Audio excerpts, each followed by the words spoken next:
Parce que ce ne sont pas les faux raccords trouvés par Michel qui vous gâcheront le film. Que vous dites, Michel? Bonne chance. C'est pas une question de chance, mais d'observation. Regardez bien cette usine. Qu'est-ce que vous en pensez? Je sais pas, j'ai rien à en penser, elle est complètement délabrée quoi. Sauf que dans le film, elle est fermée que depuis 6 mois. Ah oui, donc son état est pas du tout logique là. Non, pas du tout. Mais ça n'est pas la seule chose étrange dans le film. Regardez bien Gaz. Il jette cette chaise qui disparaît sur plan large. Ah, et bien vu. Je passe maintenant à cette séquence illogique. Dave vient de voler une VHS de Flashdance devant un employé du magasin. Oui, mais en même temps, Flashdance existait bien en VHS à l'époque. Hein. C'est pas ce que je voulais dire. Regardez, c'est qui ça? Bah c'est Dave, on vient de le voir. Et cet employé du magasin aussi l'a clairement vu. Donc, on sait que c'est le voleur. Oui, je vois pas trop où vous voulez en venir là, Michel. Je veux en venir là. Où il est, Dave?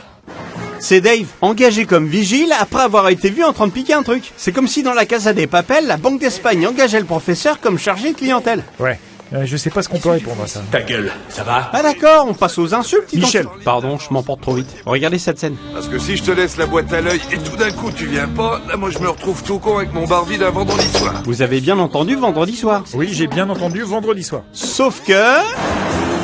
Ah oui, là il y a comme une petite erreur de jour. Exact, l'affiche annonce Sat mai 25 TH, c'est-à-dire Saturday May 25, c'est-à-dire samedi mai 25, c'est-à-dire samedi 25 mai. Oui, on avait compris, Michel. Mais comment vous faites pour prendre aussi naturellement les gens pour des abrutis? Aucune idée. Si vous saviez combien de fois on m'a posé cette question à l'école. Vous êtes chouette. Merci. Maintenant, une séquence qui va vous plaire. Regardez bien, car vous ne verrez pas Robert Carlyle dans cette scène. Ah oui, ça je savais. Et il n'a pas été coupé au montage, c'est simplement que la scène a été tournée plusieurs mois après la fin du tournage principal pour rallonger la durée du film qui était trop court, et Robert Carlyle n'était plus disponible. Je ne l'aurais pas mieux expliqué, Michel. Une autre que vous allez adorer. Regardez, ce sont ces deux figurants qui nous intéressent. Ouais, joli couple. Couple de cochons, vous voulez dire? On passe à un autre jour et...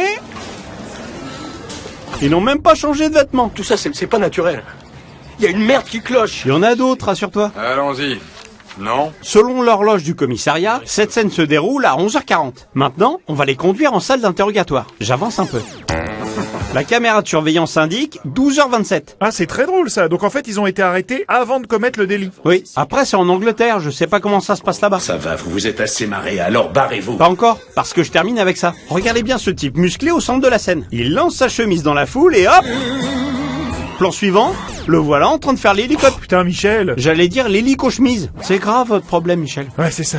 Bon, en tout cas, j'ai quand même envie de dire bravo parce que c'est très furtif mais très bien trouvé comme faux raccord. Vous savez que je me suis dit quand même qu'on pourrait largement monter un spectacle comme ça pour le prochain Noël de la société. Imaginez, on sort d'un gâteau géant, on commence à danser et on enlève nos vêtements qu'on jette sur les employés. Toi, t'as trop de fesses, il en a zéro, et vous êtes plus moche que des poux, vous deux. N'importe quoi. Non mais vous énervez pas, de toute façon, j'avais pas envie, Michel. Voilà, c'est la fin de cette émission. On se retrouve très bientôt pour un nouveau faux raccord.